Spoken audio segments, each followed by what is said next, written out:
Imagine um menino de apenas 5 anos, nascido em um palácio, herdeiro de uma linhagem real, que de repente vê sua vida se transformar num abismo de dor, exílio e esquecimento.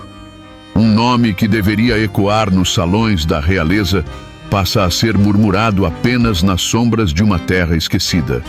Este é Mefibosete.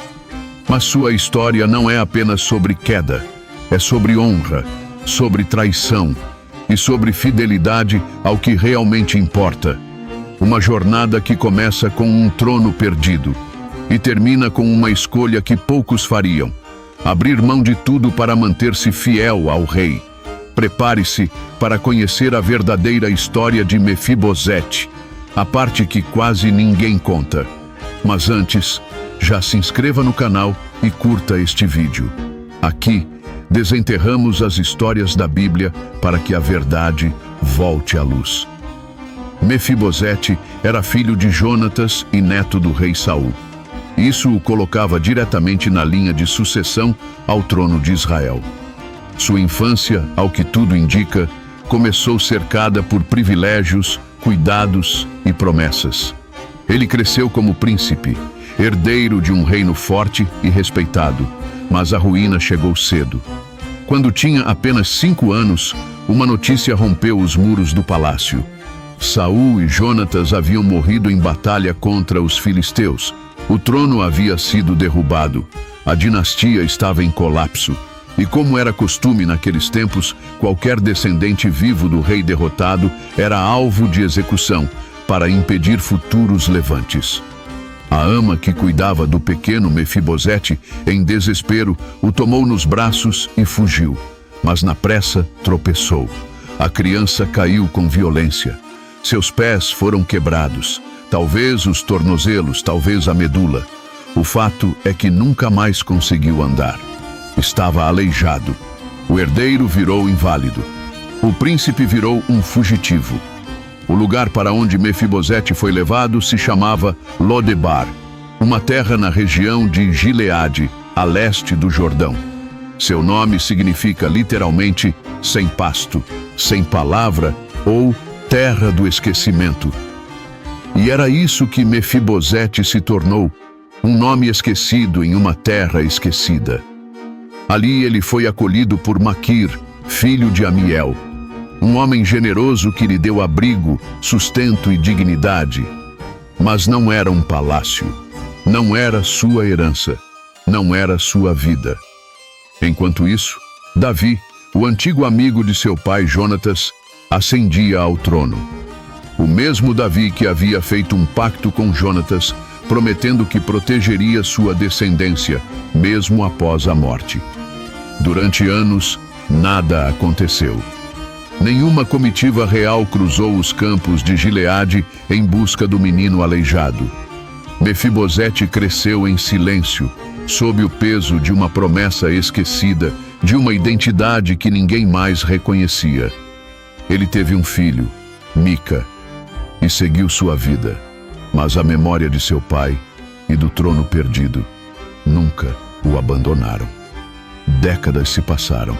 Davi, agora estabelecido como rei de Israel, teve um momento de lembrança e honra. Em meio às suas vitórias e glórias, decidiu honrar o pacto feito com Jonatas. Perguntou se ainda existia alguém da casa de Saul a quem pudesse demonstrar bondade por amor ao amigo falecido. Ziba, um antigo servo da casa de Saul, foi convocado, e ele revelou: sim, há um filho de Jonatas aleijado dos pés que vive em Lodebar. Repare na ênfase. Ele não disse a um príncipe ou a um herdeiro. Disse a um aleijado. Era como se sua condição fosse mais importante que sua identidade, como se sua deficiência o definisse. Mas Davi não hesitou. Ordenou: tragam-no à minha presença. Mefibosete foi chamado. Imagine a cena. Ele, agora um homem, sendo transportado à presença do rei, que poderia tanto honrá-lo quanto matá-lo. Afinal, em qualquer outro reino, um descendente da dinastia anterior seria executado sem julgamento. Mas não em Israel, e não com Davi. Quando Mefibosete se prostrou diante do rei, disse: Quem é teu servo, para que te preocupes com um cão morto como eu? Mas Davi não viu um cão. Viu o filho de seu melhor amigo. Viu uma promessa. E assim, Mefibosete foi restaurado. Todas as terras que haviam pertencido a Saul foram devolvidas a ele. Ziba foi nomeado como seu servo. E mais, Mefibosete passou a comer à mesa do rei como um dos filhos reais. Um aleijado, agora no centro do poder. A promessa havia sido cumprida. O menino esquecido fora exaltado. Mas a história não termina aqui. Anos depois, o reino mergulhou em caos novamente. Absalão, o próprio filho de Davi, se rebelou. Davi teve que fugir de Jerusalém. Foi nesse momento que Ziba reapareceu. Ele foi ao encontro de Davi com provisões e levou uma acusação. Disse que Mefibosete havia ficado para trás porque queria recuperar o trono de seu avô Saul. Acusou-o de traição, de cobiça, de infidelidade. E Davi acreditou. Num momento de fragilidade, sob o peso da dor e da fuga, Davi tomou uma decisão terrível. Entregou a Ziba todas as terras de Mefibosete.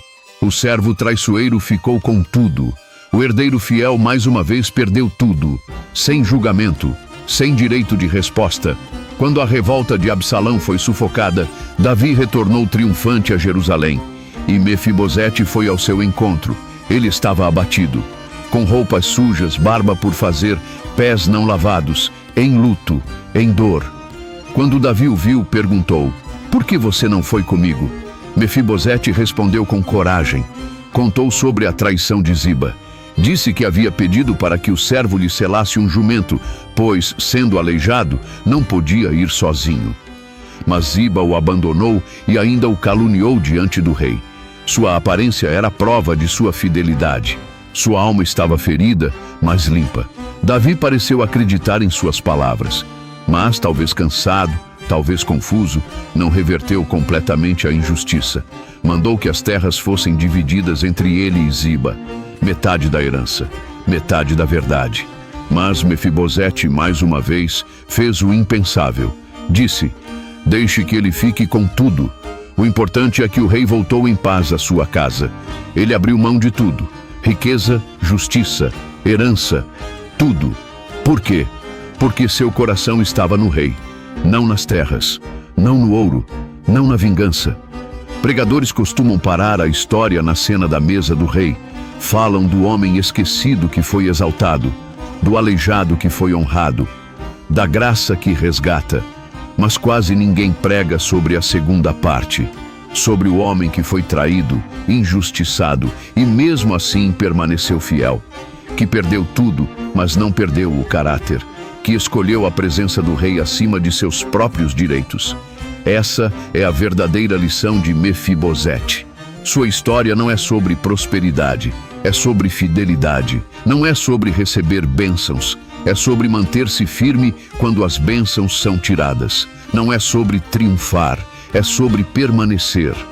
Mefibosete foi príncipe, fugitivo, restaurado e traído, e ainda assim permaneceu firme. O que você faria se tirassem tudo de você injustamente? Se o mundo te esquecesse e depois te traísse? Mefibosete escolheu permanecer leal. Ele preferiu o rei à sua herança. Num tempo em que muitos se voltam contra tudo por muito menos, ele nos ensina que não há tesouro maior do que estar em paz com o propósito de Deus. Que nenhuma riqueza vale mais do que a presença do rei. Talvez hoje você esteja em Lodebar, esquecido, ferido. Ou talvez, como Mefibosete, já tenha conhecido a honra, mas agora enfrenta perdas, traições ou injustiças. Não desista. O rei voltará, e a fidelidade ainda será recompensada, mesmo que não da forma que esperamos. Agora comente aqui. Você já conhecia toda essa história de Mefibosete? Qual parte mais te impactou? Nos vemos no próximo vídeo.